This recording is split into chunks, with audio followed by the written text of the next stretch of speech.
Hi, I'm Vanessa from SpeakEnglishWithVanessa.com. Are you ready to practice speaking in English with me? Let's do it.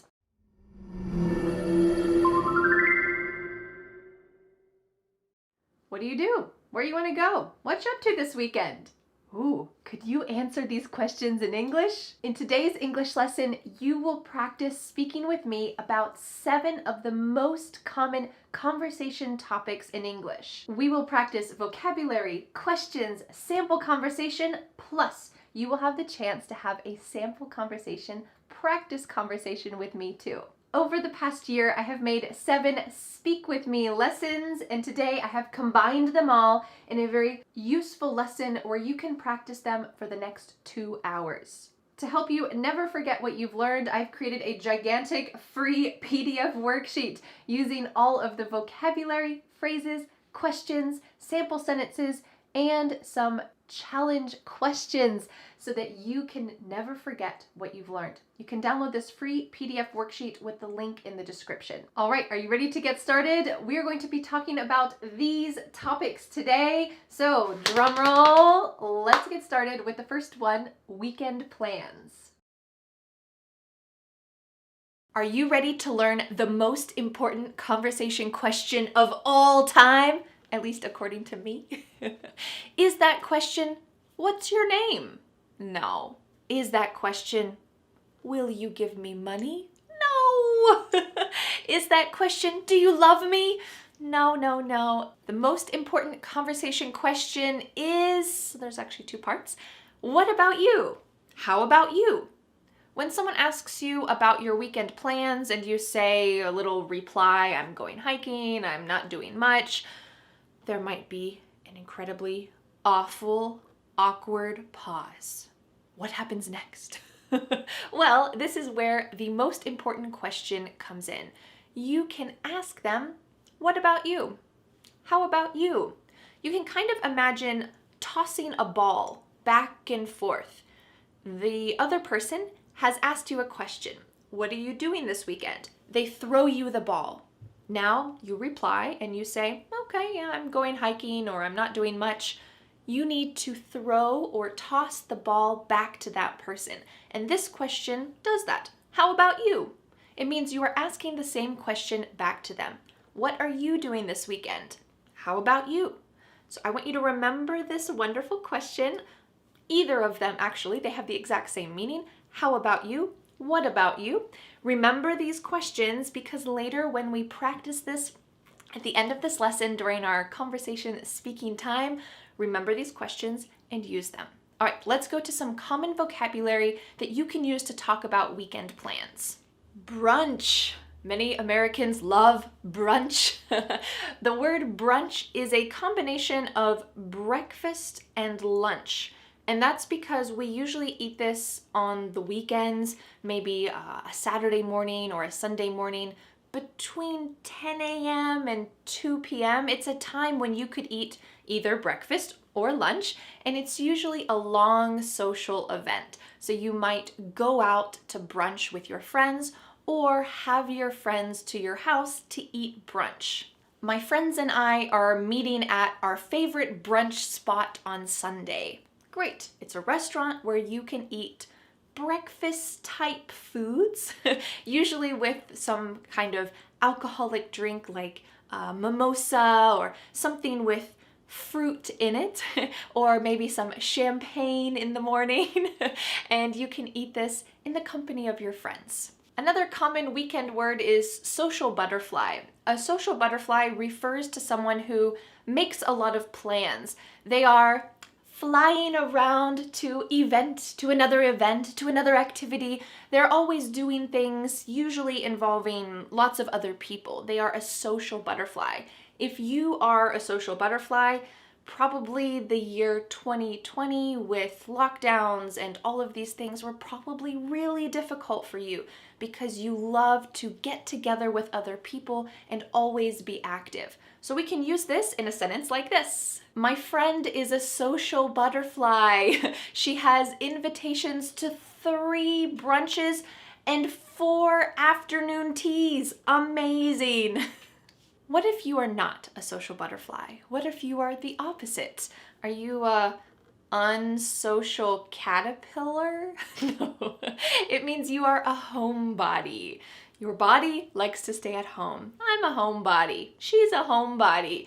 Someone who enjoys just doing things slowly and staying at home. They feel most comfortable in a comfortable place at home. You could say, my friend is a social butterfly, but I'm more of a homebody. When I get together with friends, I would rather have dinner at my house and then play games here.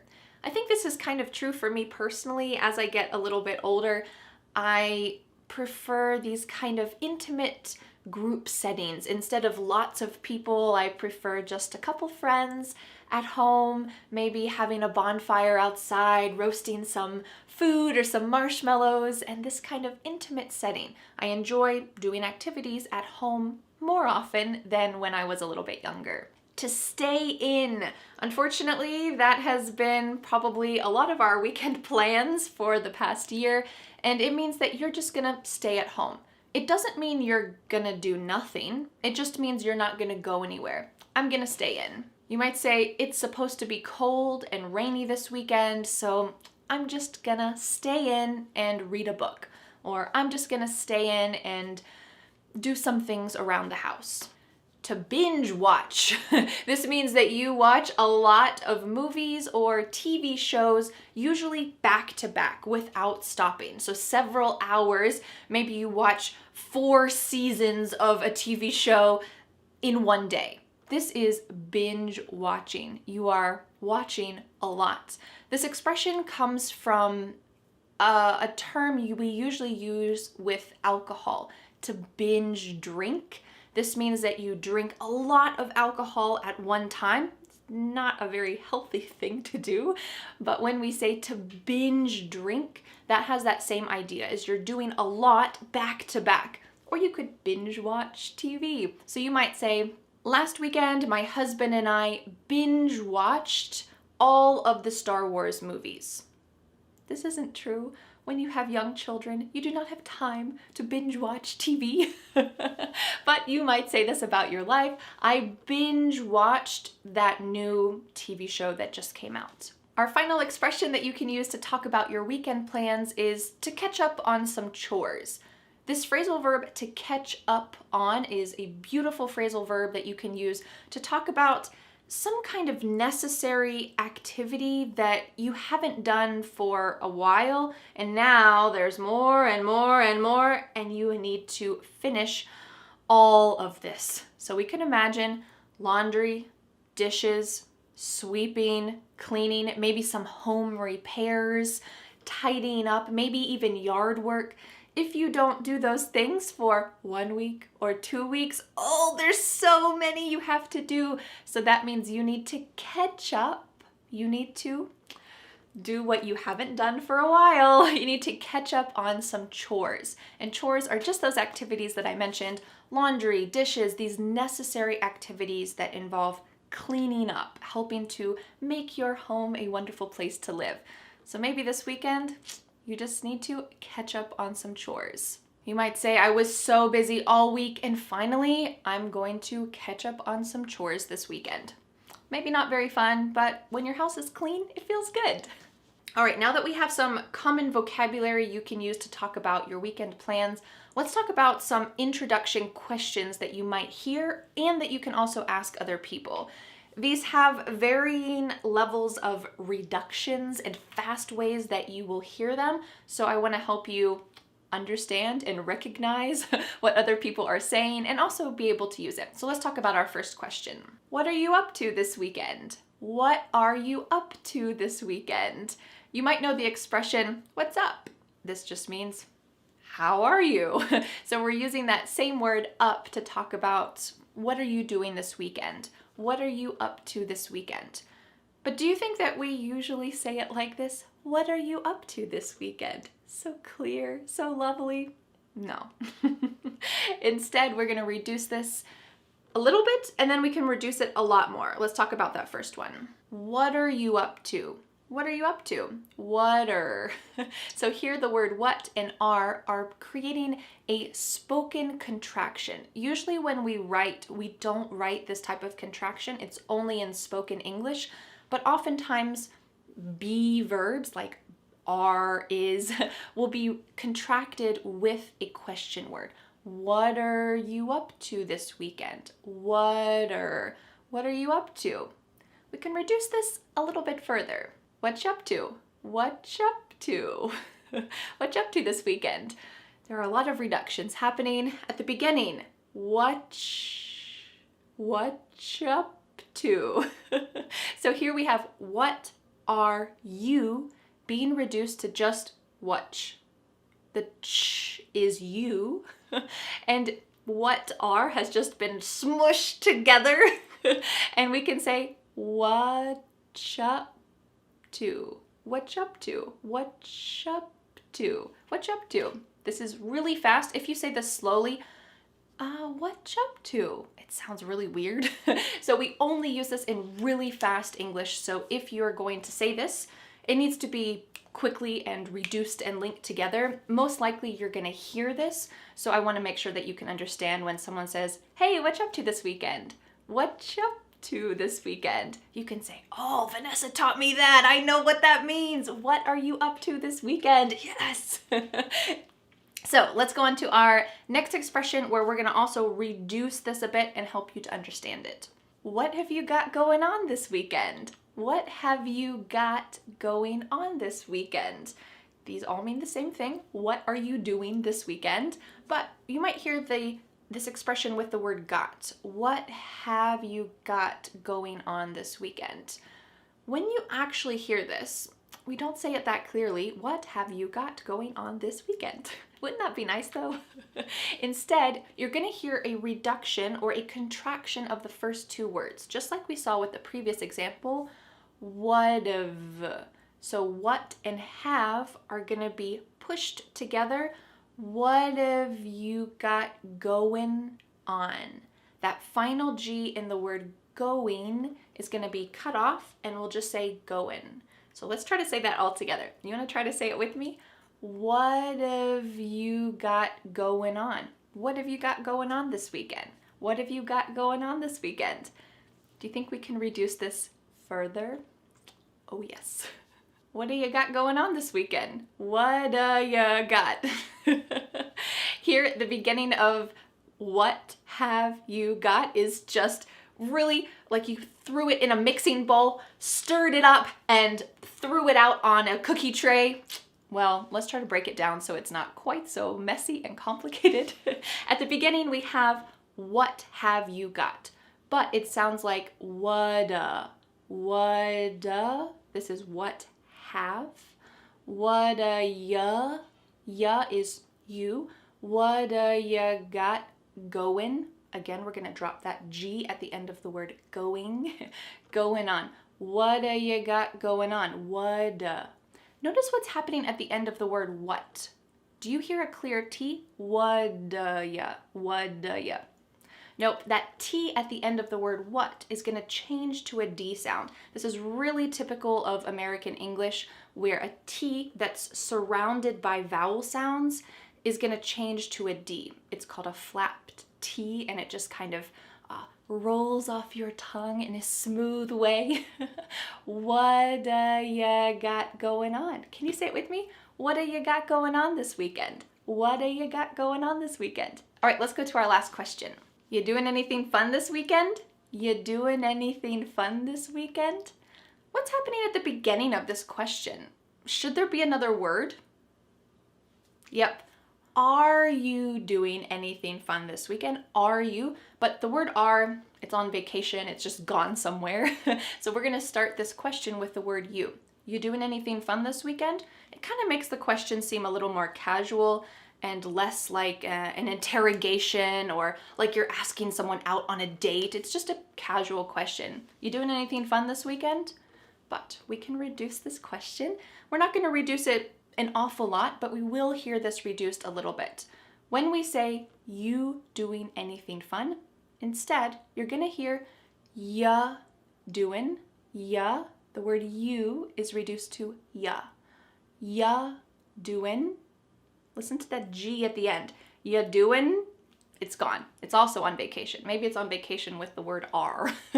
So let's say, ya doin' anything fun this weekend? Ya doin', that's the main reduction that's gonna happen in this question. You doing anything fun this weekend? You doing? Try to say that with me. You doing anything fun this weekend? You doing anything fun this weekend? All right, let's go on to some other common things that you will hear in these types of small talk, easy, casual conversations. If someone tells you about their weekend plans and it sounds interesting or fun, how can you reply? You might say, that sounds like fun, or how interesting, or just simply, nice. If that person is doing nothing, they're just sitting at home, maybe they're gonna binge watch some TV and stay in, well, sometimes it's nice to still say something positive in response. So you might say, sometimes it's nice to do nothing. And that's true, especially if you've been doing a lot. Sometimes it's nice just to stay in and relax for the weekend. So you might say, sometimes it's nice to do nothing. All right, before we practice our sample conversation together, what can you say at the end? Well, if you're talking about weekend plans, it is before the weekend, so you could just say, have a good weekend, or enjoy your weekend. Simple, great way to end the conversation. All right, let's take a deep breath. Are you ready to put all of this together? What I would like you to do is first, I would like you to listen to this sample conversation. Think about the different parts that are happening. You're going to hear our key, beautiful question, what about you? How about you? You're going to also hear some of the key vocabulary that we talked about, and also just some of the questions, the introductory questions. What you got going on this weekend? Great things like that that we'll put together. And then I'm going to put some pauses, and it's going to be your turn to have the conversation with me. So first, let's watch the conversation sample. Hey, what you up to this weekend? Oh, nothing much. I'm just gonna stay in and catch up on some chores on Saturday. But on Sunday, I'm gonna meet up with some of my friends for brunch. That sounds fun. Where's your favorite brunch spot? I usually go to Sunny Morning Cafe. What about you? What have you got going on this weekend? I'm kind of a homebody, so I'll probably just read a book in my hammock. That sounds nice. Well, have a good weekend. Enjoy your book. Thanks, you too. Have a good weekend. All right, are you ready to take this to the next level? I'm going to be asking you a question and then pausing, and I would like you to reply in that pause. Take a moment, tell me about your weekend plans. You can do it. Let's go.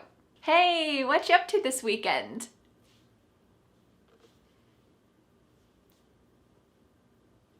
How interesting. How often do you do that?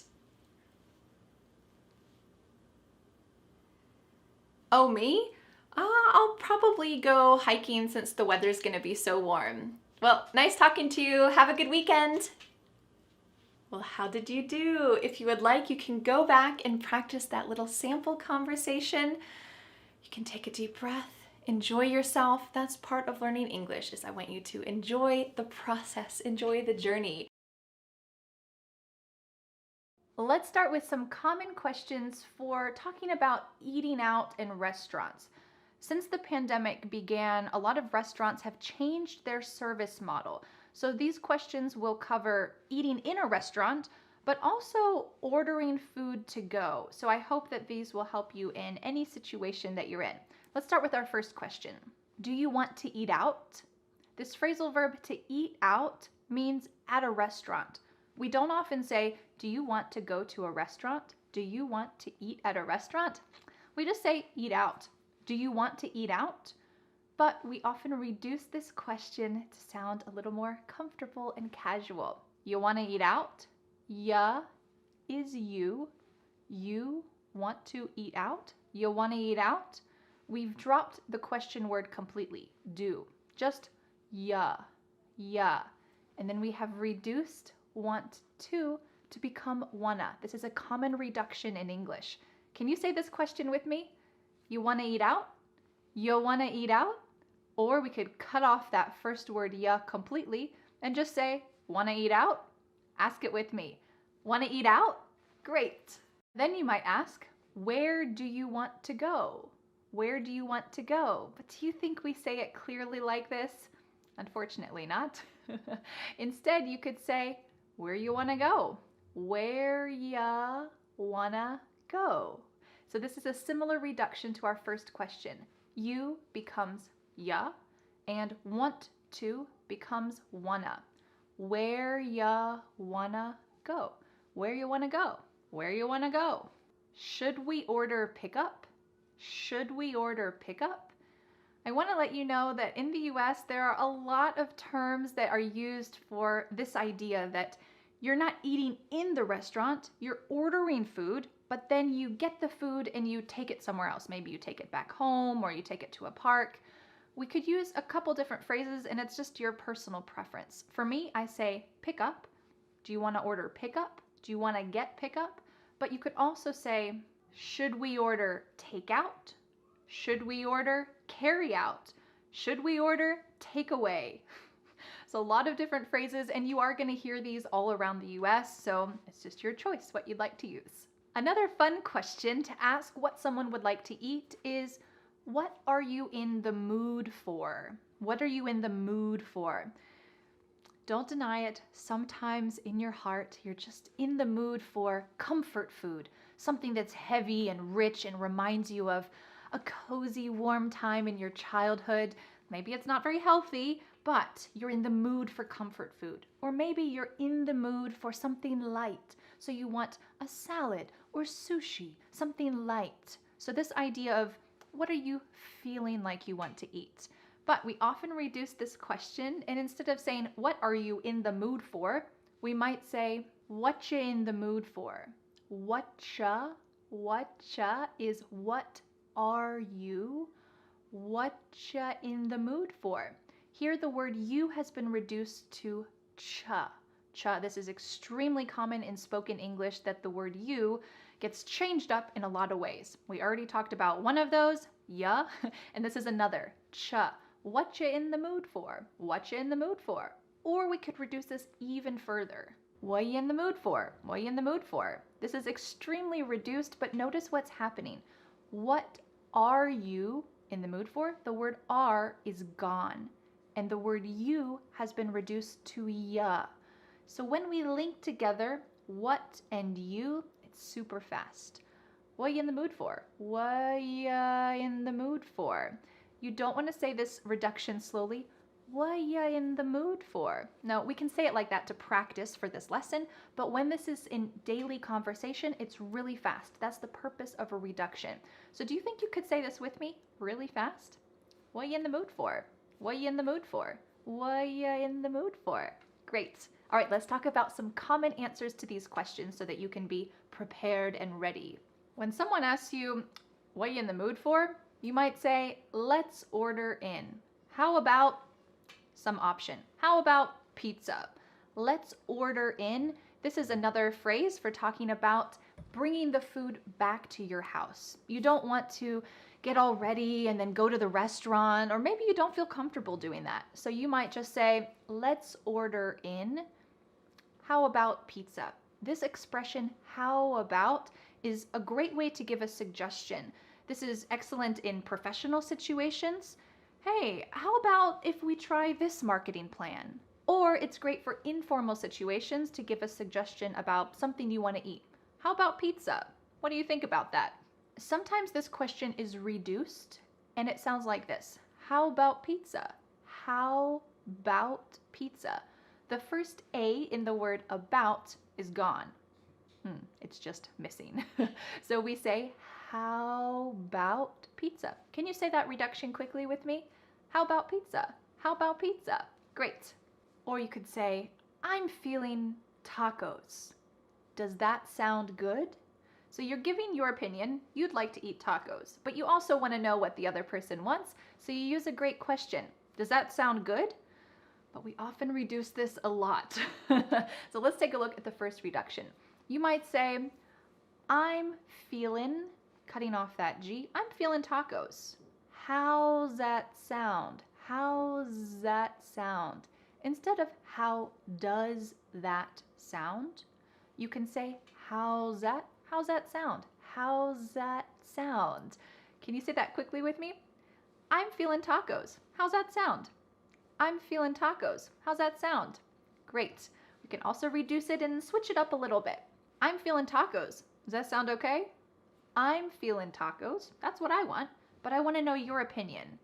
Does that sound okay? Reduces to, does that sound okay? Does that becomes zat. Does that sound okay? Does that sound okay? Can you say it with me? I'm feeling tacos. Does that sound okay? Great question. Because a lot of restaurants have changed over the last year, and you never know when a restaurant might be closed, it's a good question to ask, is Ted's Cafe open? I would love to go there. Is some restaurant open? I would love to go there. There's a little way that we can reduce this question. Take a look at this. Is Ted's Cafe open? I'd love to go there. The word would becomes I'd. I would, I'd. So you can say, is Ted's Cafe open? I'd love to go there. Can you say it with me? Is Ted's Cafe open? I'd love to go there. Great. In the US, a lot of restaurants are having outdoor seating. So you could say, let's go to Louis, a restaurant named Louis. Let's go to Louis and eat lunch on their patio. Eat lunch on their patio. This is like an outdoor dining area. It's really nice when restaurants have this because sometimes you don't feel like eating at home, but especially with kids, if you don't feel like confining them inside a restaurant, or maybe you don't feel comfortable doing that, if a restaurant has a patio, it's much more informal feeling, and it's kind of a nice spur of the moment thing to do. A great expression that you can use is, let's grab a bite at Louis. Let's grab a bite at Ted's Cafe. To grab a bite is usually a quick meal. It might be lunch. Usually it's not dinner because it's pretty quick, but it might just be a short experience. It's not a long dinner. It's not a big to-do. Let's grab a bite at Ted's Cafe because I have to go somewhere later. Let's grab a bite at somewhere else. Can you say that with me? Let's grab a bite at Ted's Cafe. Let's grab a bite. Our final answer to the question, what you want to eat, is I know a place, or I know a spot that has great pasta. I know a place that has great pizza. I know a place. You could leave this simple and just say, I know a place, come with me. But if you want to be a little less mysterious, you could just say, oh, I know a place that has great pasta, come with me, and you've got to try it. Okay, this is kind of maybe an unknown restaurant location that not many people know about, and it's a great phrase to use. Oh, I know a place that you're gonna love. Excellent. Are you ready to practice these? First, I would like you to watch the sample conversation between my husband and I as we talk about where we want to eat, what we want to eat.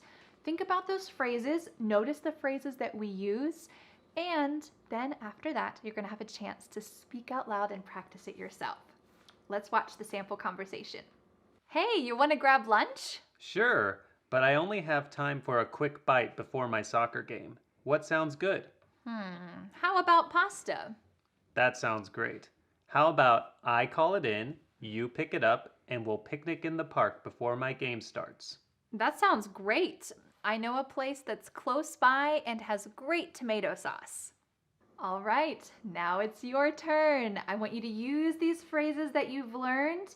I'm going to ask you a question. We're going to have a little conversation together. It's your chance to speak out loud. So I'm going to ask a question and pause. Wait for your answer. No matter where you are around the world, I will be listening to you. So please take this opportunity to speak and use what you've learned. If you need to repeat this section again and again, do that. It's a great way to gain confidence as you speak. Are you ready? Hey, I'm hungry. Let's grab lunch. What you in the mood for? Oh, that sounds good. Do you know a good place? Oh, that sounds good. Do you want to eat there or get takeout? Great, let's go. Well, how did you do? Do you feel a little more confident discussing dining options and talking about eating out? I hope so. In this lesson, we're going to talk about some common questions to ask about vacations. some common responses, and then you'll have a chance to practice this with me. Are you ready? I know that vacation this year looks a little bit different than most years because of, well, this virus that we have going around. So it's going to be a little bit different than usual talking about vacation. Let's first talk about some common questions and how to pronounce those naturally in English. Do you have plans to go anywhere this summer? Okay, this question is fine. You could use this full question. Do you have plans to go anywhere this summer? Okay, but there are a couple different ways to either reduce or slightly change this question that are a little bit more natural. Where you going this summer? Where ya, which is you, goin', dropping the G, where you going this summer? Where you going this summer? Or we could say, what you got going on this summer? Whatcha is what plus you becomes cha. Whatcha got going on? Again, we're dropping the G, but we're using a great phrasal verb, going on, going on. What's going on? If you go into a room and it's an absolute mess, you might use this phrasal verb and say, what is going on here? But you can use this also for vacation and say, what do you have going on this summer? Or reduced, what you got going on this summer? And it simply means, what are your plans this summer? What you got going on this summer? So if someone asks you this, you know that they're asking about your vacation plans. What you got going on this summer? Another common question is, are you doing anything fun for vacation? But we don't often say it as clearly as this, unfortunately, right? Are you doing anything fun for vacation becomes, you doing anything fun for vacation? Look at what's happening at the beginning of this question. Yeah. What happened to the verb are? Are you doing? It's completely gone. Maybe it's also on vacation. So we're going to start this question with just you, which is reduced to ya. Do you see how we reduce the word you in a lot of ways? Whatcha got going on? Or ya doing? Ya doing, we're dropping that G again. Ya doing anything fun? Something interesting happens at the beginning of the word anything. Ya doing anything fun? We link together doing because we're going to drop the G. It ends with the sound n, the N sound. And then the next word, anything, we sometimes drop the A, and we're going to push those two together because there's two N sounds side by side. You doing anything fun? You doing anything? This is one of the reasons why English sounds quite fast to English learners. If you watch a TV show and you say, what in the world did they just say? I have no idea. Well, it's because of these droppings, linkings. This is quite common in spoken English. So you can say this question with me. Are you ready? You doing anything fun for vacation? You doing anything fun for vacation? Let's go to our next question. Where are you headed for vacation? Where are you headed for vacation? This question is very clear the way I just said it, but it uses a wonderful verb, headed. This is, yes, your head, but it's talking about the direction that you're going, some place that you're gonna visit. So if you get a call from your mom and she says, where are you going? You could say, I'm headed to the store. This means that's the direction that you're going. You are on your way to the store. But we can reduce this a little bit and say, where ya, does that sound familiar? Where ya headed for vacation? Where ya headed for vacation? We could substitute the end of this for vacation and just say, where ya headed this summer? Where ya headed this summer? Where ya headed this summer? Do you notice that a great way to sound a little bit more fluent in English is to reduce the word you? We've talked about a couple different reductions, but a very common one is ya. Where you headed this summer? Where you headed for vacation? Great. Before we go on to some common answers that you can use to answer these questions, let's talk about something very important. The most important conversation question you will ever know is, what about you? How about you? We talked about this in the part 1 video I made, Speak With Me, about your weekend plans. Well, these two questions are essential. If you don't remember anything else from this video, please remember. What about you? How about you? We use these if you can imagine a ball. I'm holding the conversation ball, and when I ask you, how about you? Boom, I pass the ball to you. It is your turn to answer the same question. So if you ask me, where are you headed for vacation? And I say, not really anywhere. I'm staying home. What about you? I pass the question back to you. This is a great way to continue a conversation, so make sure that you keep that locked inside your memory because we're going to be using that a little bit later in this lesson where you're going to use these conversation questions and answers to practice speaking with me. All right, let's go to some common answers to talk about our vacations, especially in this world that we're living in this year. Because a lot of us would love to go on vacation and see the world, but we probably needed to change our plans a bit this summer, let's talk about some realistic answers to these questions about where you headed this summer, what you got going on for vacation. Let's talk about some realistic answers. I'd like to go to Europe, but I think I'll take a road trip around the US instead. This is using a great sentence construction. I'd like to, but. So first we're talking about your dream, the ideal dream, and then we're talking about what you're really doing. I'd like to go to Europe, but I think I'll go on a road trip around the US instead.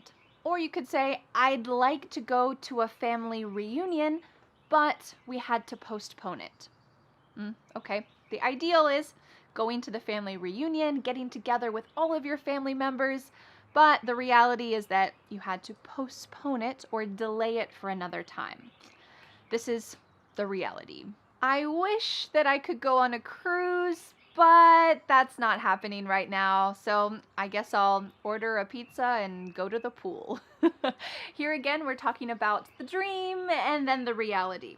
You can make that reality special for you. It doesn't need to be too disappointing, but it's not your dream, your ideal dream. I wish that I could go on a cruise, but cruises aren't happening right now. I wish that I could. That's a great introductory phrase. I wish that I could go to a music festival, but it was canceled. So I guess I'll make a playlist and listen to music and dance in my backyard. I wish that I could, but this is what I'll do instead. All right, let's go to our third phrase. I was going to take my family to New York, but I think we'll go camping instead.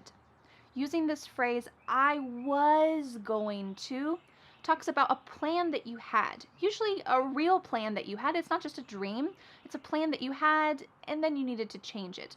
I was going to take my family to New York, but I think we'll go camping instead. So we have the dream or maybe a plan, but unfortunately that's not the reality. I was going to backpack across Italy, but I guess I'll stay home and learn how to cook some Italian dishes instead. This year is all about, and last year is all about, trying to make some kind of compromise, a change in plans that's not too disappointing. I was going to backpack across Italy, but I'll learn to cook some Italian dishes instead. Okay, now that we have some common questions, don't forget our key question. How about you? What about you? And some common answers. Let's take a look at a sample conversation so that you can try to imitate this when it comes to be your turn. Let's take a look at this sample. Hey, you doing anything fun this summer? Well, I was going to go backpacking around Europe, but instead I think I'll just go camping in some local state parks. What about you? Well, I was going to meet my family in Florida for a family reunion, but that got canceled. So now I think I'm going to have a socially distanced outdoor movie night in my backyard. Do you want to come? Sure, that sounds great. Text me the details and I'll be there. Great, I'll see you around. Enjoy your camping trip. Thanks, I will. See you at the movie night. Okay, now it's your turn. Put together all of these pieces. I'm going to be asking you a question. Then I'm going to be pausing. I don't care where you are living around the world. My ears are going to be listening to you. Then I'll be replying, and I would like you to take this opportunity to speak out loud. If you need to go back, review this section, do it again and again, and just gain some more courage, feel free to do it. This is a wonderful chance to speak out loud. Are you ready? Let's do it. Hey, you doing anything fun this summer?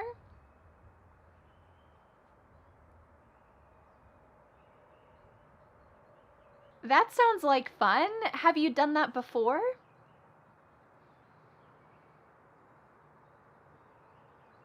I wish I could take my family on a trip to Switzerland, but with the travel restrictions, I think we're just gonna go on a road trip here in the US instead.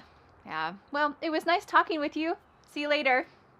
So, how did you do? Do you feel a little bit more comfortable talking about your vacation or summer plans?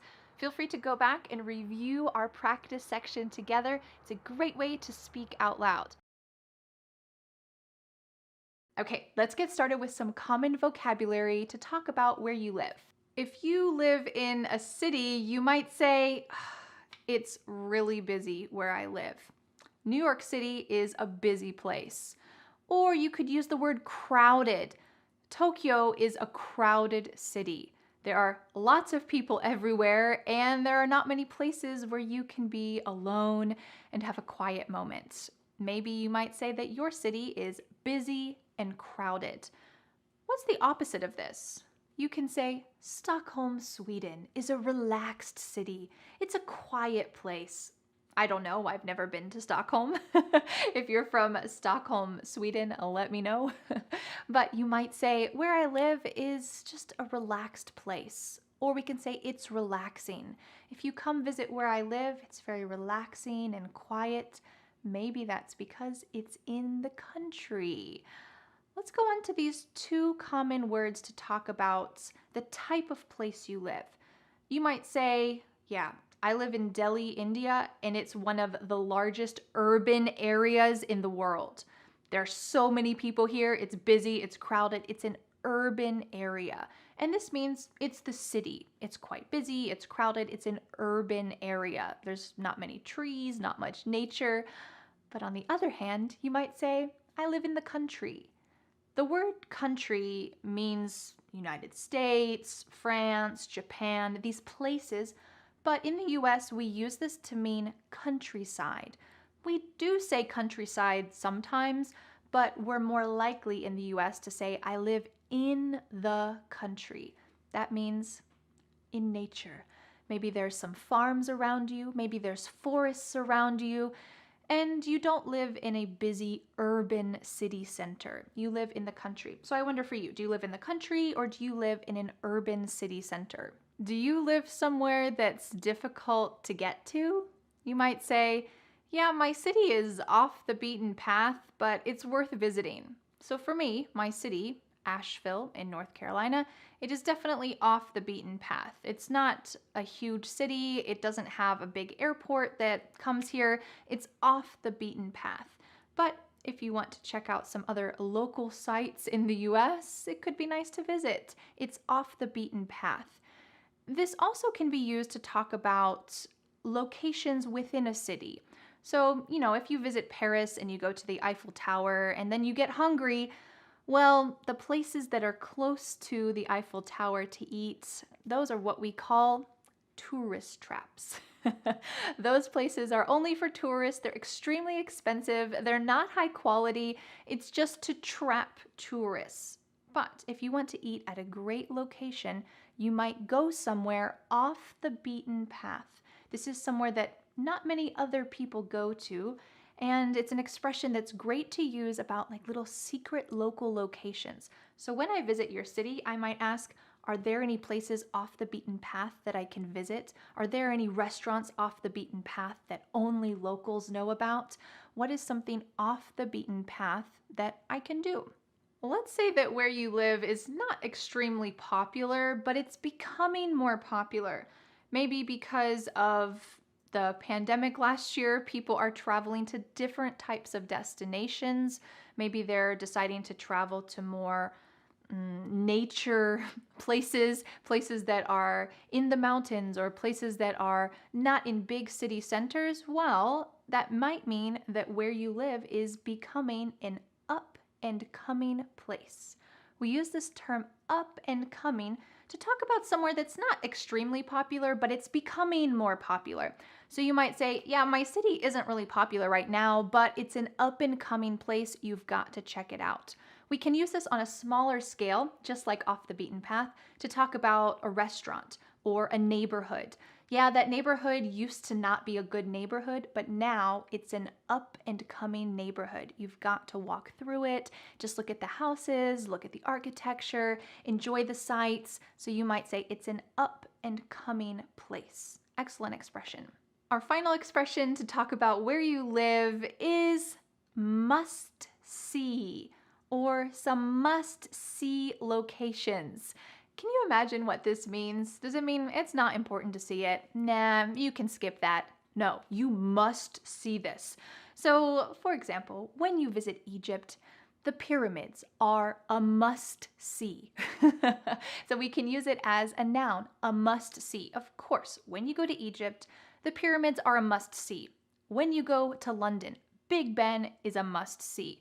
When you go to New York City, the Empire State Building is a must see. These are kind of like the top things that you need to see. But even if you don't live in one of those really popular cities, if you live somewhere a little bit off the beaten path, you can still use this expression. You might say, in my city, yeah, this view on the top of the mountains, yeah, that is a must see. You drive up this hill and you can have a great 360 view. That is a must see. So it's something that you cannot miss when you visit that location. So when I visit your city, tell me, what are some places that are a must see? I don't want to miss them. Next, let's talk about some common questions that you can ask other people about where they live, and also other people will ask you about where you live. So make sure you're comfortable answering them about where you live. The first question is, where are you from? This is an extremely common question, and you can just say, yep, I'm from the US. But it's nice to give a little more details. So you might say, I'm from Asheville in North Carolina. It's a pretty quiet place, but it's kind of up and coming. Great, you're giving some details. It's quiet, but it's also up and coming. I live in Asheville. You're inviting a conversation. If you just say, I'm from the US, or I'm from Asheville, that's where I'm from, someone might ask you, what's it like there? Or if someone doesn't give you more details about where they live, they just say, France. I live in London. I live in LA. Okay, well, you might want some more details. You want to continue the conversation. This is a great question to ask. What's it like there? What's it like there? What is it like there? They might say, oh, it's so hot in the summer, but in the fall, it's awesome because we get some great leaves and you gotta check it out in the fall. Excellent. If someone has not mentioned the weather yet, you can say, what's the weather like there? They can go into some details. You could say about your city, the winter is so cold, we get tons of snow, but when it melts in the spring and all of the leaves become green and the flowers bloom, it's awesome. You've got to visit in the spring. If you have not told someone what time to visit yet, they might ask, what's the best time to visit? So when Dan and I were planning a trip to go to Costa Rica a couple years ago, we did a lot of research about what is the best time to visit Costa Rica. Their seasons are very different than our seasons, and we were going to be spending a lot of time outside. So we wanted to make sure it wasn't going to be raining the whole time, wasn't going to be pouring down rain or too hot the whole time. So we asked this question, when's the best time to visit? So someone might ask you, when's the best time to visit your city? For my city, I think the best time to visit is the fall. The leaves are beautiful in the mountains. There's so many different colors and the air is so crisp and fresh. You gotta visit in the fall. If someone asked you, what's your city known for? What would you say? This means, what is your city famous for? Or why do people visit your city? It might just be something simple, like, the air is so fresh. Or it might be, oh, they just love this pastry, this type of dessert that's made in my city, and a lot of people like to come and eat that pastry. Cool, it could be something simple, or if you live in a bigger place, you can obviously talk about some famous destinations that your city is known for. But if people have not heard about your city, they might ask this question, oh, what's it known for? What's your city known for? And then you can think about some great places to visit that people might be interested in. Whenever I ask someone about their city, especially if I'm going to visit, like your city, I like to ask about their personal favorite thing to do. So someone might ask you, what's your favorite thing to do in your city? Or what's your favorite thing to eat there? What's your favorite thing to see? Because I think that local people's perspectives are often different than a tourist perspective. So finding out what the locals like to do, specifically what you like to do, can be really valuable and can add to a rich visiting experience. So if I asked you, what's your favorite thing to do in your city? You might tell me, oh man, there is this little bar off the beaten path down this alley and you gotta check it out. It's so cool. They brew their own beer and the atmosphere is awesome. It is a must see. Great! I bet that my trip to your city would be a lot more amazing because of that information. So make sure that you have some ideas that you can tell other people about your city. Our final question is a little more broad. Someone might simply ask you, what do you recommend? Or maybe if you're talking to someone who lives in New York and you are about to visit New York, great, you can ask them some questions and say, what do you recommend? What do you recommend about New York? What do you recommend that I do? Oh, you got to see this museum. It's really cool. They have local artists that they have on display and all these different things you can see. Great, you're asking, what do you recommend in general? It might not be that person's absolute favorite thing personally, but to visit the city, what do you recommend? Great, a wonderful question to ask. What do you recommend? All right, now that we've talked about some common vocabulary to describe your city, some common questions that you can ask or other people might ask you about where you live, let's see a quick sample conversation between me and my husband Dan, where we talk about visiting Rome. Now, neither of us are from Rome, but I want you to use your imagination. Let's imagine that Dan is from Rome. He's actually from the US, but let's imagine that he's from Rome and he is giving me some insider tips about what I should do on my upcoming trip to Rome. Let's watch this sample conversation and listen for some of the key vocabulary that we just talked about because you are about to have a chance to use it yourself speaking with me. Let's watch. Hey, Dan. Hey Vanessa, are you excited for your trip to Rome? Yeah, I can't wait. It's such a historic place. But are there any tourist traps I should avoid?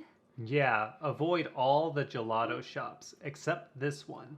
It's off the beaten path, but trust me, it's worth it. Oh, thanks for the tip. Any other must-sees? Well, the Colosseum is great, but my favorite thing to do is wander around and see all the little chapels. It's usually more relaxed and less crowded that way. Oh, that's good to know. Thanks for the tip. No problem. Enjoy your trip. I will.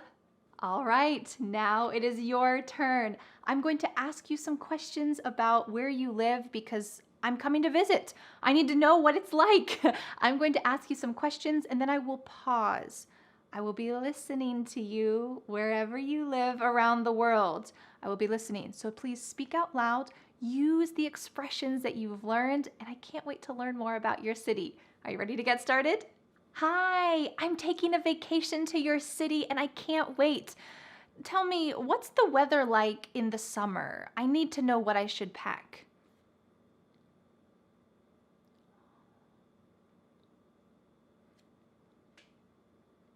That's good to know. Thank you. Well, what's your favorite thing to do or see in your city?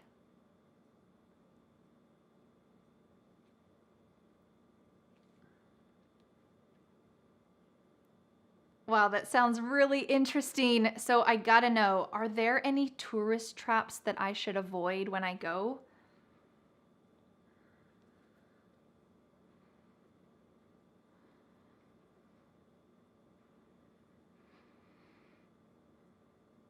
Thanks so much for the tip. I look forward to visiting. I can't wait to see you soon. Bye. All right, how did you do having this conversation with me? You're welcome to review that and say it again and again and again to practice and grow your confidence. Let's get started with some common expressions to talk about birthdays. Let's talk about some types of birthday parties. A birthday bash. This is a big party. Lots of people, lots of presents, lots of games. It's a big one. So you might say, we're throwing a birthday bash for my niece because she's turning 10, double digits. Quite exciting. To throw a party. Are you holding the party and whew, throwing it?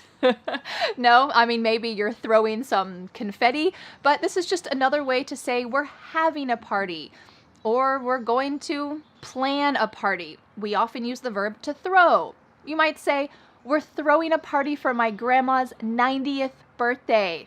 It's going to be a big birthday bash. What if you're not a fan of birthday bashes? You want to keep things more low-key.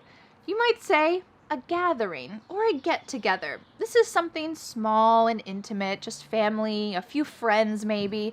You could say, I'm not a fan of big birthday bashes, so we're just going to have a little gathering at my house. Or we're just going to have a little get-together at my house. This is true for me. Usually for my birthday, we just have a little get-together at my house with a couple friends, maybe some family, nothing too big. Surprise! Oh, what did I just do? I surprised you because it's a surprise party. Usually with a surprise party, the person who is having the birthday doesn't know about the party. This is the ideal situation. So someone is planning, inviting guests, setting up everything, and they try to get the birthday person to come into that area without knowing anything, and they walk in and then everybody jumps up and says, surprise! So I'm curious, have you ever had a surprise birthday for you? Have you ever helped to participate in a surprise birthday? I don't think that I ever have, but one time when I was in college, my friends threw a surprise birthday party for me and another friend who has the same birthday. And I didn't want to go. I said, I'm studying. I have a test. I can't go down there. No, I'm not going to go have dinner with you guys. No, I need to study. And then one of my friends finally realized that I wasn't coming. And she said, hey, Vanessa, it's a surprise birthday for you. Come on.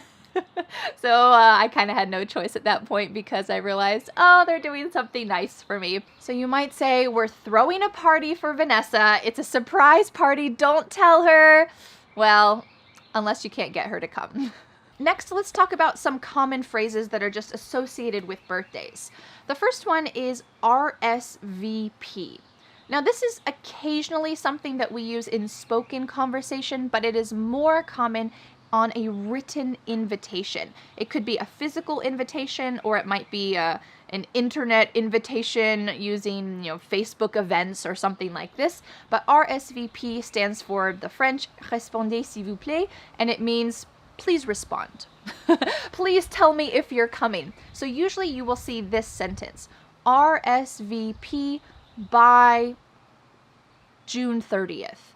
RSVP by Saturday, whatever date. So there's a deadline. Please tell me if you're coming so that I can order the right amount of cake, so that I can make the right amount of food. This is just a polite thing to do, to RSVP. Wonderful. Another common phrase for birthdays or for parties is BYOB. What if I said dinner and cake are provided, BYOB? What would that mean to you?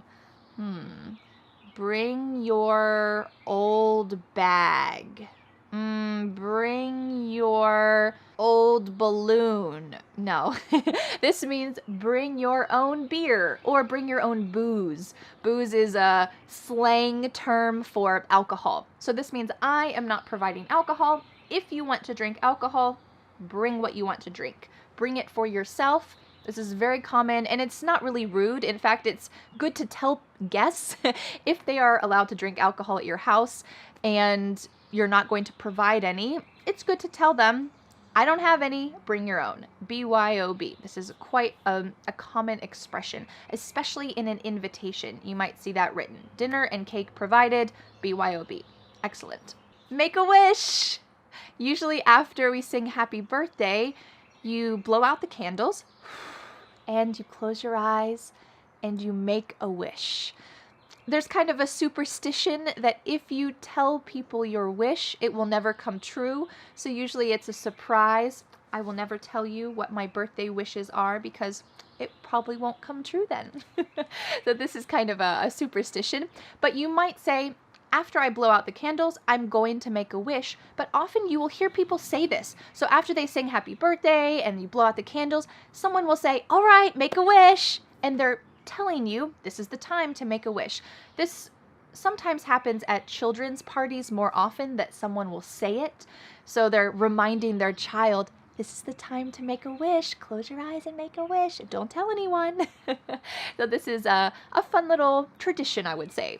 A goodie bag. This is like a little plastic bag of, in my opinion, usually junk that is given to all of the kids at a children's birthday party. I'm not a big fan of goodie bags because they're usually made up of junk. It's stuff that comes from the dollar store, and parents feel some kind of social pressure to give out a goodie bag at their child's birthday party. But usually those things just end up in the trash. So for me, I would rather do a craft at the birthday and the children can take home the craft. Or maybe there's an extra cupcake and the children can take home a cupcake.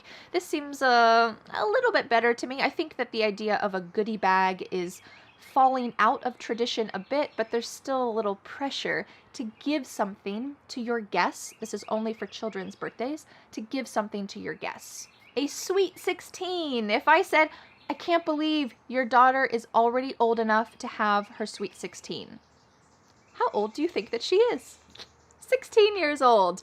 For some reason, 16 is a big number. I think this is because this is when you can get your driver's license in the US. So it's usually just for girls. I hate to say it, but usually teenage boys who are 16 years old aren't usually labeled as sweet. Maybe that was just my experience when I was a teenager. But usually a 16-year-old girl might have a sweet 16 party. And this is a big birthday bash to celebrate turning 16. The next big birthday is turning 21, and this is for anyone, boys or girls, and this is a big birthday because you can finally legally drink alcohol. So a lot of people will have a 21st birthday party with their friends where they get to go to a bar, or they go to a pub, or they go to a brewery or a restaurant, and they get to drink alcohol in public. That's not to say that nobody drinks alcohol before 21, but usually your 21st birthday is kind of a symbol of, now I am an adult. There you go. After 21, you have to wait a long time for your next big birthday. If I said, oh, I don't feel that old, but somehow I'm already over the hill. What do you think over the hill means? Well, the average lifespan is about 80 years. I think now it's a little bit more than 80 years old. But what is halfway? 40.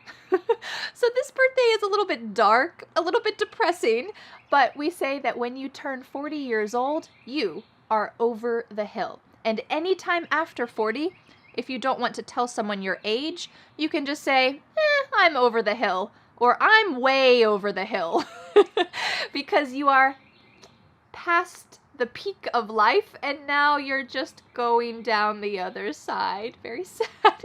So usually if you go to the grocery store and you buy any kind of balloons or birthday bags or birthday decorations for a 40th birthday, they all are black or gray or have to do with like gravestones or skeletons. It's very it's a little bit silly because obviously when you're 40, you're still young, but it's just this silly idea that now, oh, you're over the hill. Our last birthday expression before we get to some common birthday questions is a trip around the sun. This is just another fun way to say that you're 1 year older. So if somebody is having a birthday, you could tell them, congrats on another successful trip around the sun. They have successfully gone around the sun one more time, which is 1 more year. Congrats on a successful trip around the sun. You did it. All right, let's go on to some common questions that you might get asked on your birthday, or you could ask someone else on their birthday. And we'll talk about some common answers as well. Any plans for your birthday? This is an extremely common question. If someone asks you, any plans for your birthday? You could say, yep, we're planning a big bash this weekend. It's going to be exciting. Or, no, we're just going to have a small gathering with a couple friends. Excellent. Any plans for your birthday? What do you want to do for your birthday? This is a great question to ask if you know that you will also be included in the birthday plans. If you are a family member or a close friend who will help to organize the birthday activities, you can use this question. What do you want to do for your birthday? That kind of is asking, hey, what should I plan for your birthday? And you could say, yeah, I'd like to have just a small get together at the house. Maybe we can have a cookout, maybe some cake, just some kind of small get together. A little bird told me it was your birthday. What would you like? This expression, a little bird told me, is kind of almost a universal idea, I think. A lot of languages have this concept of hearing something from a little bird. You're not saying who told you, but you're just saying, a little bird told me that it was your birthday, or that your birthday is coming soon. Do you have this type of expression in your native language? It's a great one to use for birthdays. You could just say, a little bird told me it's your birthday. What would you like? You're asking for a present idea. What kind of present should I give you? And an answer to that could be, yep, my birthday is coming up on Saturday, but instead of a present, I'm asking that everyone bring some kind of food or drink to the party. Okay, you don't need presents, you don't need more stuff. You're just asking that people bring food and drinks to your party. Simple, and it's a good way to give at a party and participate. How old will you be? Or maybe if it's on someone's birthday, oh, how old are you now? Don't ask an adult this. I would say after the age of 21, usually it's not a good idea to ask someone, how old are you? Or how old will you be? In American culture, it is quite rude to ask someone their age when they're an adult. For a child, it's no problem. Children love telling people their age. Usually they're very specific, like, I'm 7.5. I'm 8 3/4. They're very specific about their age because they're so proud of it. But once we become adults, we become a little bit more hesitant to share our age, especially with anybody. And it's not required in social circumstances to say your age. So I recommend asking, how old are you now? Or how old will you be, only to children. When someone invites you to a party, you can ask, is it a surprise party? That way you can not be the one who spoils the surprise. So maybe they forgot to tell you, oh, it's a surprise party. So it's a good thing to ask, is this a surprise party? And they might say, oh no, he knows about it. Or he might say, oh yes it is, don't tell him. It's a great question to ask. Is it a surprise party? Do you need me to bring anything? Can I bring anything? This is a great question to ask anytime that you go to someone's house for dinner, for a meal, for even just tea or coffee, and especially for a birthday party or a holiday gathering. It's great to ask, do you need me to bring anything? Or what can I bring? I ask this all the time, and I really appreciate it when my guests ask this, because maybe it would be nice if someone else made the salad, or someone else made a dish for the meal, or maybe even someone just brought a game or something to do. This can help to ease the burden of the person who is throwing the party or just having a holiday gathering. So this is a great question to ask. I highly recommend it. And if someone asks you, oh, can I bring anything? You can think, okay, well, yeah, maybe bring your own booze. Or, yeah, do you have a favorite board game? Maybe after dinner we could play a game. Bring a game. Or could you make a salad? Could you make a dessert? Not even make, could you just bring one? You can buy it, that's okay. But this kind of question can help to have everyone feel like they're participating in the evening. All right, now that we've practiced some common expressions for birthdays, some common questions for birthdays, let's go on to our conversation. I'd like you to see this sample conversation that I had with my husband, Dan, about birthdays. You're going to recognize a lot of these questions, a lot of the expressions about birthdays. Listen to this conversation carefully, because in just a minute, Dan will leave and I will be asking you those questions, and it will be your turn to speak out loud. Let's watch the sample conversation. Hey, Dan. Hey, Vanessa. You have a birthday coming up, don't you? Yep, pretty soon. Another trip around the sun. Cool. Do you have any plans for your birthday? Yeah, I'm gonna have a big birthday bash. I would love for you to come. I can send you an invitation. That sounds fun. Do you need me to bring anything? You can bring your favorite party game and a big appetite for cake. All the other details will be in the invitation. Sounds great. I'll be there. Great, see you then. Okay, you watched the sample conversation. Now it's time to take a deep breath and practice this yourself. I'm going to ask you a couple questions and I will pause. I will be listening to you no matter where you live around the world. I will be listening and we will be having this conversation. If it seems too fast for you, if you want to try it again, the good news is that you can click pause on the video and go back and practice it again. No problem. Are you ready? Let's get started. Hey, a little bird told me that your birthday is coming up. Do you have any plans?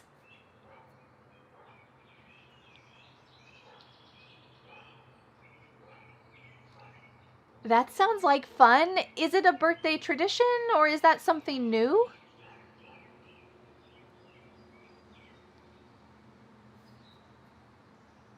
Cool, I would love to come. Can I bring anything?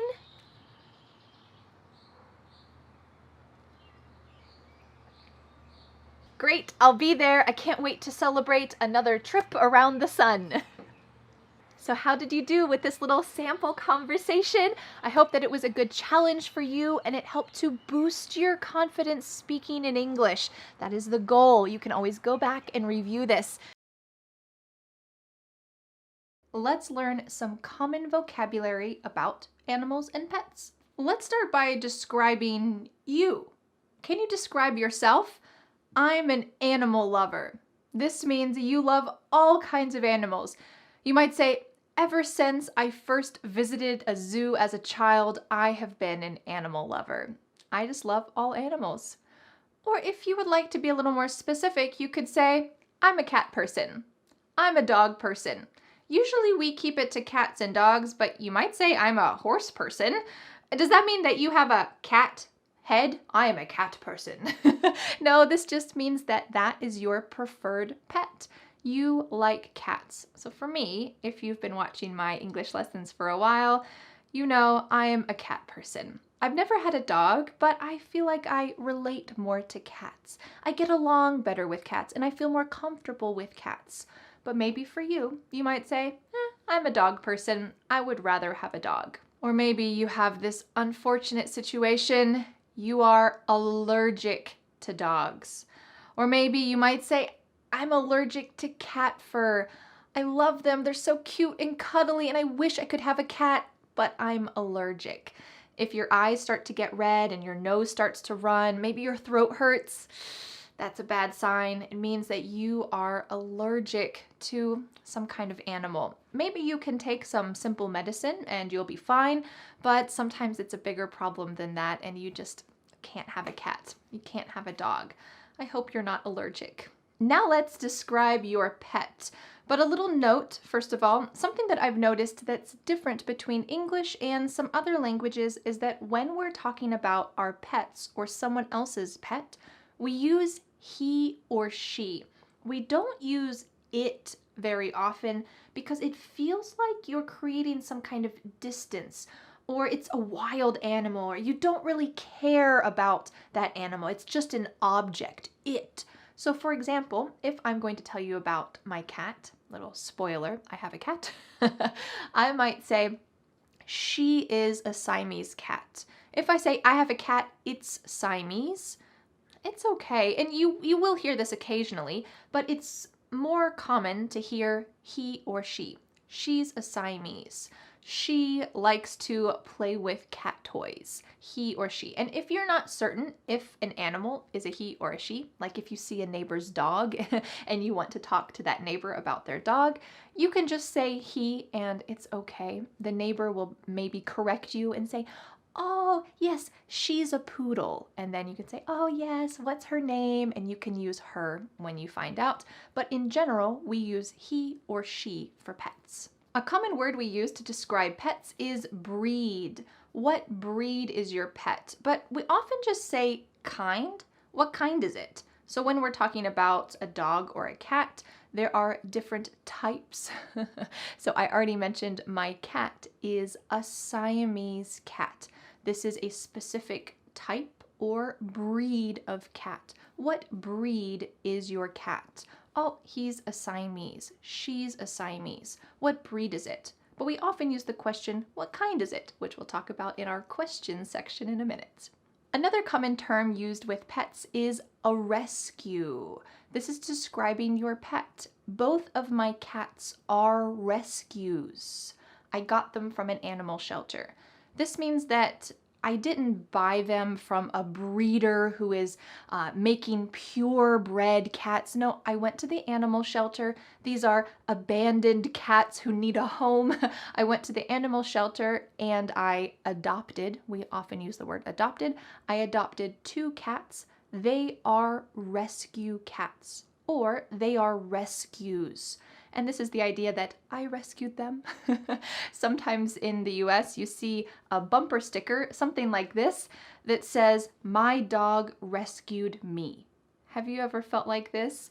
Maybe you saved your dog from the animal shelter, but really, your dog changed your life. Your dog rescued you. You might also hear the word mutt.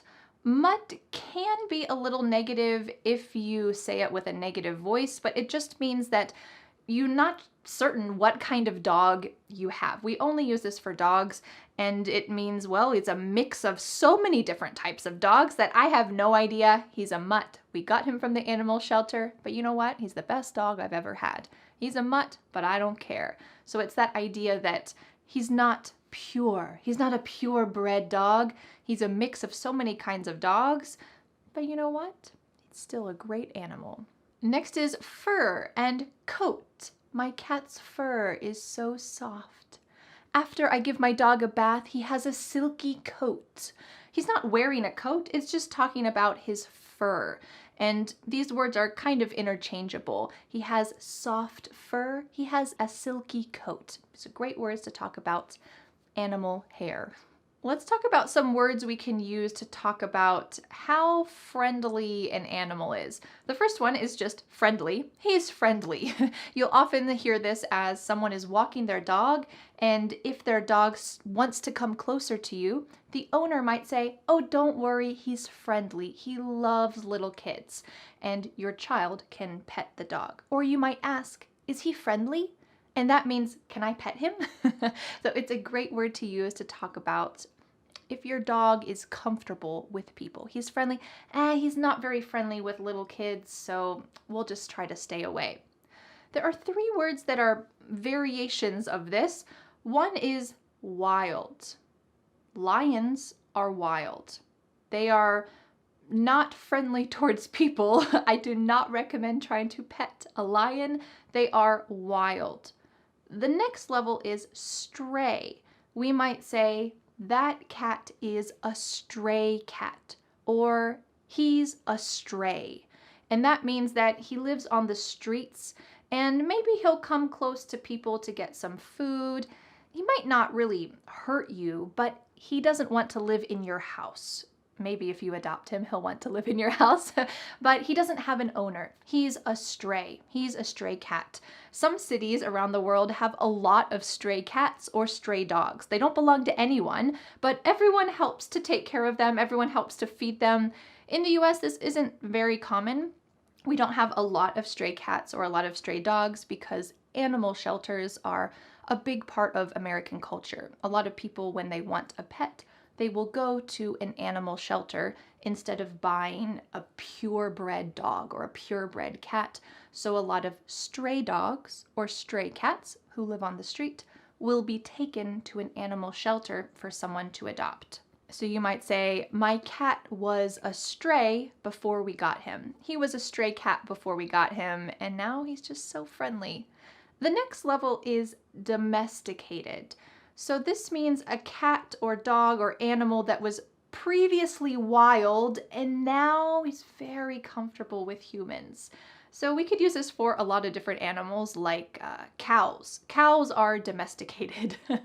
A long time ago they were completely wild, or horses. Horses were completely wild, but they have become domesticated. Over time, people have trained them to become comfortable with humans. They are domesticated. We often use this term for farm animals. Horses, cows, chickens, sheep, goats, they are domesticated animals. Some animals just can't be domesticated, like a zebra. You can't ride a zebra. You can't domesticate zebras. It would be pretty cool. But They are just an animal that cannot be domesticated. Before we go on to some common questions that you will hear and that you can ask about pets, let's talk about pet care and some words that you can use to describe pet care. A cage, a crate, and a kennel are all the same thing, and it's somewhere that you can keep your animal contained. So you might say, I put my ferret, some people have a ferret for a pet, I put my ferret in the crate to take it to the vet, which we'll talk about in just a second. But it's a type of box where you will keep your animals, maybe to transport them somewhere or maybe just to help them feel safe and comfortable. We have a big kennel for my dog to help him feel comfortable when guests come over. He goes in there and he feels comfortable, and then when the guests leave, he comes out and feels very safe. A collar and tag. This goes around your animal's neck and has some important information like the pet's name, your phone number, maybe your address, and if your pet gets lost, well, someone can help you to find your pet again by calling you with the number that's on the tag on their collar. A collar is also useful because you can attach a leash to the collar. Sometimes this is called a lead.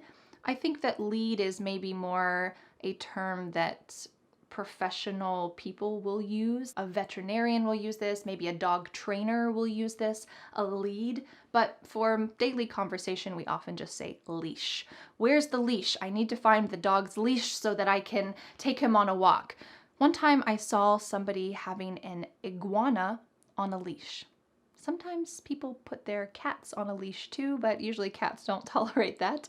Have you ever seen a strange animal on a leash before? A vet or veterinarian. Usually we shorten this to vet. You've already heard me say this a couple times, and that's the doctor for an animal. So you might say, I need to take my sick dog to the vet. Or what is the best vet to take my dog to? We're talking about veterinarian, but it's a situation where we don't use the longest word, we just use a short, simple version. Yes, finally in English, there is a simple way to say a long word.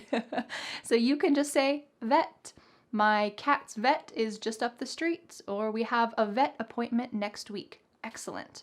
Now, I just want to let you know, if this is your job, if you are a vet and someone asks you the common question, what do you do? Which means, what's your job? And you say, I'm a vet. Well, this might be slightly confusing if someone has no idea that you work with animals, because a vet can be two different things. It can be a veterinarian or it can be a veteran. A veteran, that means someone who used to be a soldier, they used to be in the military, and now they're retired. So that means that you could either be an animal doctor or a retired person from the military. So if someone knows that you work with animals or that you're a doctor, if you say, oh, I'm a doctor, and they ask, what kind of doctor? You could say, I'm a vet. Okay, they will know that you work with animals. But if someone has no clue, you might say, I'm a veterinarian. You might elongate that a little bit just to be more specific.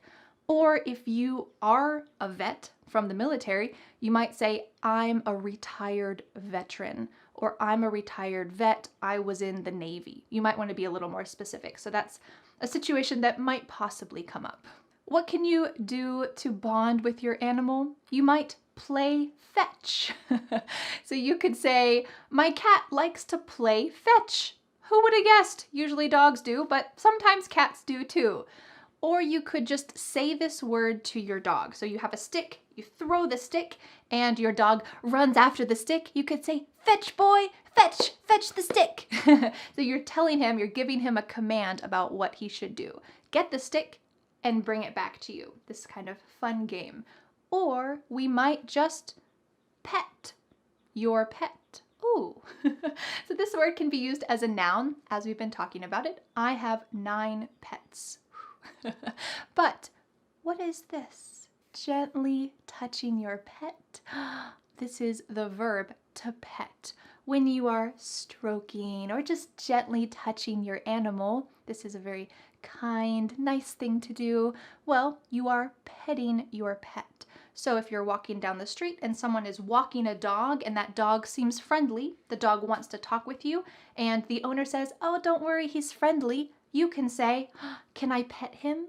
Great, that means that you can stroke his head or his back or under his chin, and it's a nice way to enjoy a dog, to kind of connect with each other.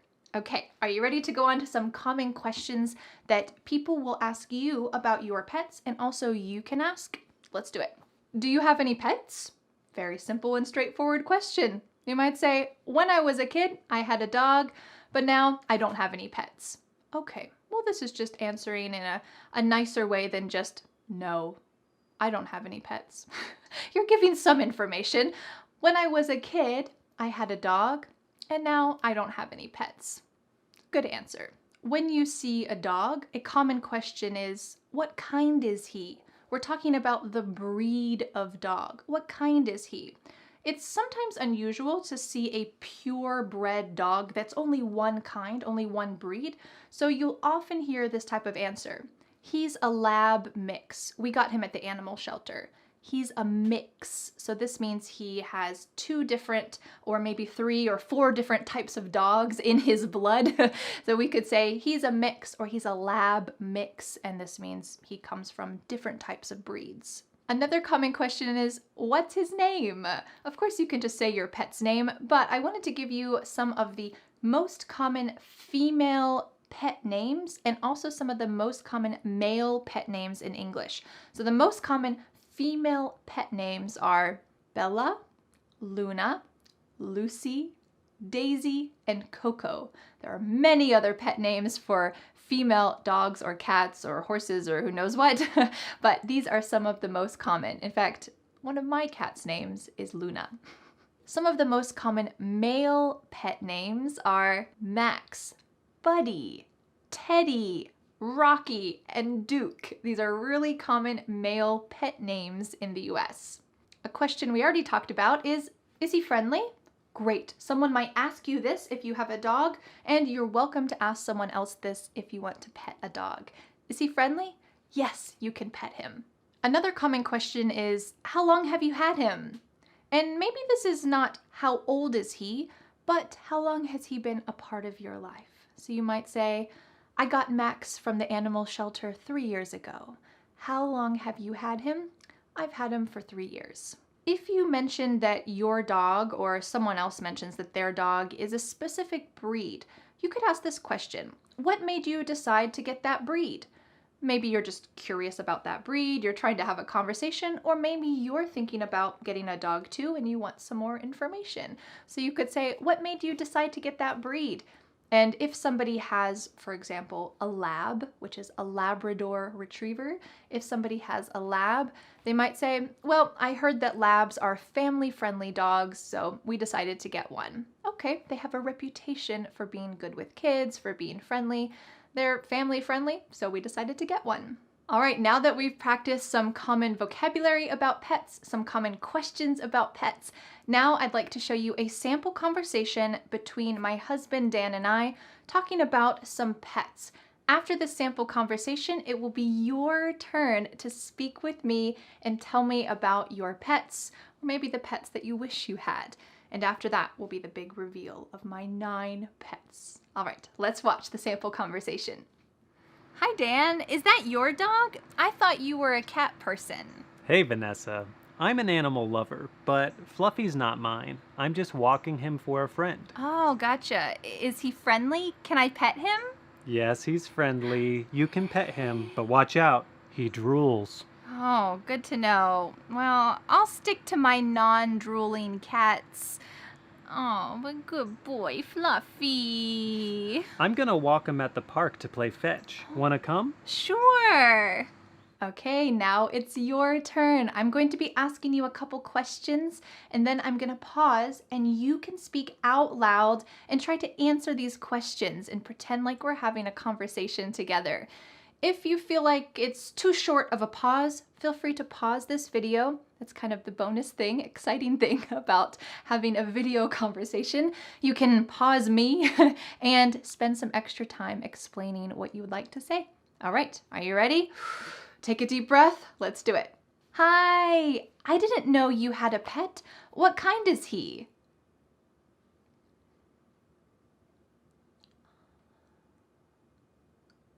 Interesting. How long have you had him?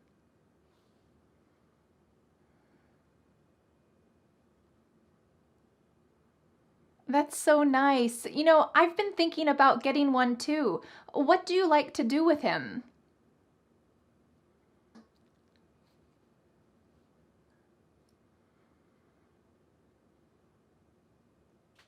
Thanks for your help and nice to meet you. So how did you do? Are you ready to talk about your pets now? I hope so. I hope I have empowered you to be able to speak more comfortably about this common conversation topic. And now, drum roll, it's time to meet my 9 pets. Are you ready? This is Pippin. He's a tuxedo cat. This isn't a breed, but it just describes his coloration. And this is Luna. She's a Siamese, but we got them both from a shelter, so she's probably not a purebred Siamese. And my other 7 pets are chickens! They're only 2 months old, but aren't they so big? Unfortunately, we have to wait until October until they start producing eggs. I can't wait.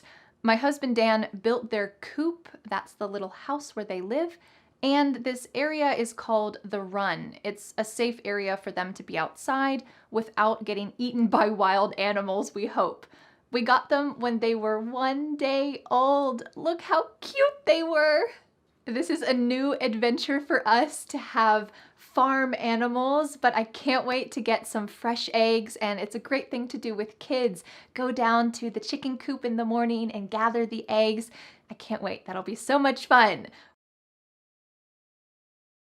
All right, let's get started with some common vocabulary about jobs. The first category have to do with employment. We'll talk about unemployment later. You might say, my day job is in an office, but I'm taking some night classes to become a nurse. This expression, my day job, usually means your primary job, the way that you make the most money. It could imply that it's during the day, but if you happen to work a night shift, you can still say my day job. This is my main job and how I make money. It's my day job. Another way to talk about your main job is to say my 9 to 5 is in a marketing firm. My 9 to 5. This talks about the hours that you work, 9 a.m. to 5 p.m. You might work different hours. You might work 7 a.m. to 4 p.m. You might work in the afternoon or the evening, but we still use my 9 to 5 to talk about your primary job, my 9 to 5. There is kind of a new movement talking about this expression, and it's often about how people don't like their 9 to 5, that this is something that they're not satisfied with, and people who are not enjoying their 9 to 5 might find some articles online that say, want to ditch your 9 to 5? Here's how to find your dream job. An expression we'll talk about in a moment. But sometimes in this modern age, 9 to 5 implies that it's just a job. I don't really care about it. It's my 9 to 5. It's somehow that it's the way that you make money, but it's not really your passion. It's my 9 to 5. What about jobs that are not your primary money-making job? You can use a lot of different expressions. We could call those jobs a gig, a side gig, a hustle, a side hustle, or you might just say, I do it on the side. So let's imagine that you make earrings, but it's not your 9 to 5. It's not your primary job. Well, you might say, I do it on the side. I make earrings on the side. Or you could say, I have a side gig making earrings. Okay, this is not your primary job, but it's something that you do and you still make some money, but it's not your primary job. If you don't work 40 hours a week at a job, then you have a part-time job. In the US, 40 hours per week is considered a full-time job, but a lot of jobs are part-time jobs. So you might say, yep, I work a part-time job on the weekends at a restaurant. I work a part-time job. Maybe it's your main way of making money. Okay, you just work less hours. Or maybe it's just a side thing. Or maybe you're also a student and you have a part-time job at the same time. That's a great way to describe something that you work less than 40 hours a week on. Now let's talk about unemployment. Unfortunately, over the last few years, a lot of people became unemployed. This is really scary. You don't know how you're going to survive, feed your family, take care of your future. You might be laid off.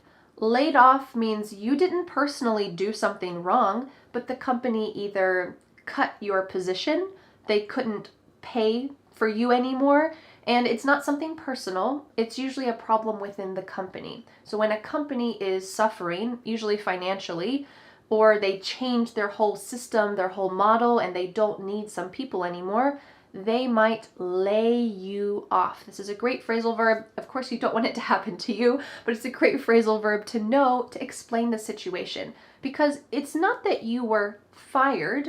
To be fired means you did something wrong.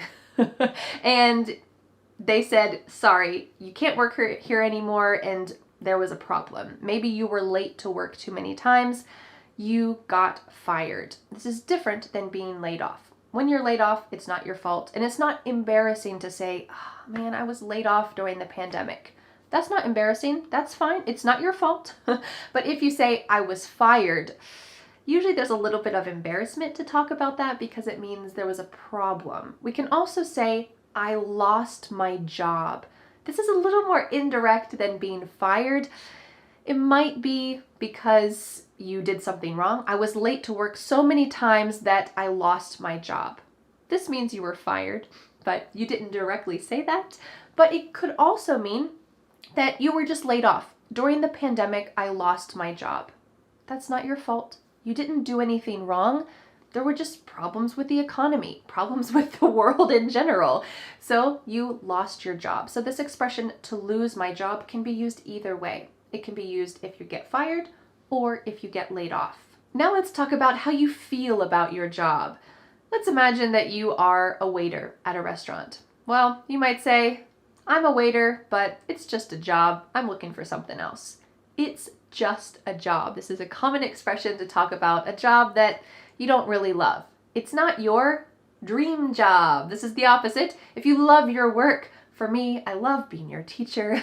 I love being able to be your teacher online too. It's really a great combination. Great for you. I can touch a lot of people, and also my life can have a lot of flexibility. Working online as your English teacher is my dream job. But there can also be some problems with work. You might say it's hard to find a good work-life balance. This expression, a work-life balance, is often used when you're working so much, or maybe, like me, you work from home. So it's hard to have a good line between your personal life and your work life. So maybe if you've been working a lot, you might say, I just need to take a break and find a better work-life balance. That's really important. If you've been working a lot, maybe you've even been studying a lot, you might face burnout. Burnout. This doesn't have to do with fire, but it kind of has the sense that your figurative flame and love of your job has gone out. So if you experience burnout, it means the thing that was your dream job, the thing that you felt passionate about, you no longer feel passionate about. This might be temporary. This happens to a lot of people like me who create content on YouTube. You have to be creative and come up with a lot of ideas, and sometimes there aren't many good ideas. Maybe I just have some kind of temporary writer's block and don't come up with a good idea and I feel overwhelmed. Well, that might mean I am burnt out. I am experiencing burnout, or we might say I'm burnt out. I'm burnt out of my job. I've been working for 12 hours a day for the last 3 weeks. I'm burnt out. I need a break. I hope that you can avoid this before it gets too serious, but it's something that's really common if you are working too much or if you're studying too much. Now let's talk about 4 common phrases for describing your job. And just a little note, a while ago I made this video, 100 jobs in English. So if you would like to learn how to pronounce your personal job, or if you would like some more information about specific jobs in English, you can check out that video and get some more details about that. But let's talk about 4 common phrases to talk about what you do. You might say, I am a teacher. I am a doctor. I'm a healthcare worker. I'm a construction worker. I'm a designer. Whatever you might be, I am. But we could also say, I work in plus a field. I work in education. I work in healthcare. I work in business. I work in marketing. So here we have a general term. It doesn't talk about your specific position, but it's a common expression used when you're describing your job. I work in education. Maybe you're not specifically a teacher. Maybe you help to create a curriculum, or maybe there's something that's a little complex that you don't want to explain. You might just say, I work in education. Cool. You could also talk about the company you work for. I work for Amazon. I work for Google, especially if this is a well-known company, even if it's just well-known locally. This is a common expression you might use. Yeah, I work for Samsung. I work for Duke Power, which is the power plant in my city. If I said this to somebody who lived in France, they would have no idea what I was talking about because this is a local business. But if I said that to someone locally, they would understand exactly. So it's kind of all about the context here. What if you have your own business? What if you run your own business? You can use that expression to run. For me, I run my own business. We could say, I run an online education business. Well, that means that I teach online, but it means I'm the CEO, the boss. I wear all the hats. I run a business. So we could use this for a lot of different situations as long as you're the entrepreneur, you're the one who's in charge of the business. I run a business. Before we get to our sample conversation, of course, we need to talk about some common job questions. This is essential for daily conversation because usually these are the questions we use in small talk. So that's why this topic is really important to know about. One of the most common small talk questions after you say, hey, my name's Vanessa. Oh, nice to meet you. What do people say next? What do you do? What do you do? The full expression for this is possibly, what do you do for work? But we often just say, what do you do? And this doesn't mean, I'm sitting here right now talking to you. What are you doing right now? This means, what's your job? What do you do? So you might use one of those expressions we talked about earlier and say, oh, I work for Google. I work in marketing. Awesome. What do you do? Or what do you do for work? When you tell someone what you do, if they are a good conversationalist, they might ask more questions. Or you could ask this question too. What's that like? What's that like? So you're asking about their experience. What's it like to be a nurse in the hospital these days? Well, you might say, well, I like the doctor I work for, but it's just been really intense lately and it's not my dream job. I really want to be a photographer for foster animals and help them to find a new home. That's what I would love to do. I'd love to get into photography. Okay, well here you just answered the question, what's that like? With a lot of juicy details that can further the conversation more. So when you ask someone, what's that like? If they give you some details, don't miss that opportunity. You can pull any of those details and say, oh, you like foster animals? Have you ever had any foster animals? Oh, I have a dog too. And you can kind of snowball the conversation. So this is a great way to get more information and learn about someone else. If you're talking with someone who you already know, maybe you kind of think you know what work they do, but you're not sure, or you haven't talked with them for a while, you might ask this question. Where are you working these days? Where are you working these days? These days means now. But if you haven't seen someone for 5 years, maybe you knew what their previous job was and you're trying to make small talk conversation again and get to know maybe something's changed in their life. So you could ask, where are you working these days? And you might say, oh yeah, actually I'm still working at Google. I've had the same job for the last 5 years. I feel really lucky that I didn't get laid off. So that's where I'm at. And let's say you're talking with someone and you know what job they have. Well, you could ask this question. How's work going? This is similar to asking, how's your family? Oh, how was your vacation? This is just a common small talk question about someone's job. How's work going? And maybe they'll just say, oh, it's going fine. Okay, that's fine. But if they give you more information, they might say something like, oh, it's going okay. You know, it was kind of my side gig for a while and then I got hired full time, but I'm having a hard time finding a work-life balance. So I think I'm going to look for something in a different field soon. Oh. Well, you just had a great conversation there, and you've got lots more information to be able to have more conversation with someone just from the simple question, how's work going? All right, now it's time to see a sample conversation using all of these expressions, or many of these expressions that we just talked about.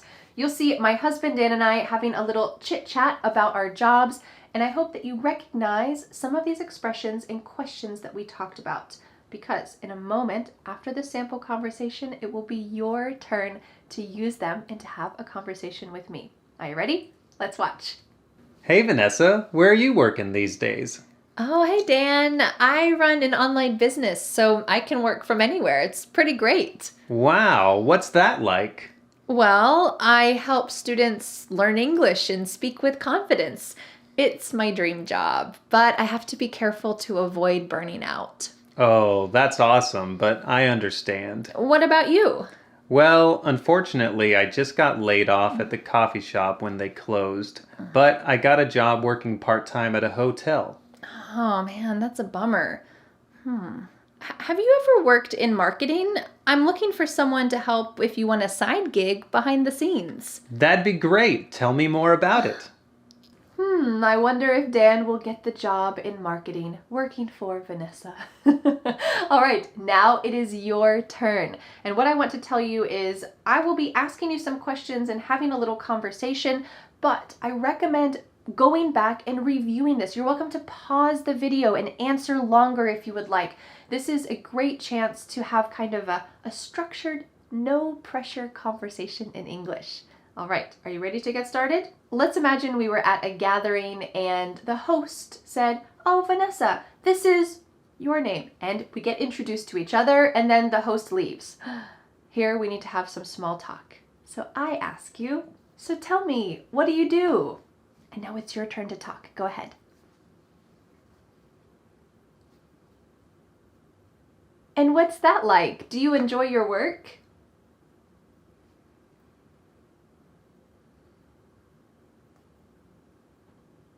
Oh, me? Oh, I run an online English business where I teach English online to students around the world. It's really my dream job. I feel pretty lucky. Well, good luck with your work. I'm so glad to meet you, and I'll talk to you later. Bye. How did you do? Did you have a chance to speak out loud and practice with me? Feel free to go back and review that last segment or this whole video as many times as you would like to boost your confidence, because when you have small talk in English, you will absolutely encounter this conversation topic. So how did you do? Do you feel more empowered to talk about your city or your weekend plans and much more? I hope so. Don't forget to download the free PDF worksheet for today's lesson. There is a link in the description. Never forget what you've learned. Make sure you download that free PDF. And thank you so much for learning English with me. I will see you again next Friday for a new lesson here on my YouTube channel. Bye. The next step is to download the free PDF worksheet for this lesson. With this free PDF, you will master today's lesson and never forget what you have learned. You can be a confident English speaker. Don't forget to subscribe to my YouTube channel for a free English lesson every Friday. Bye.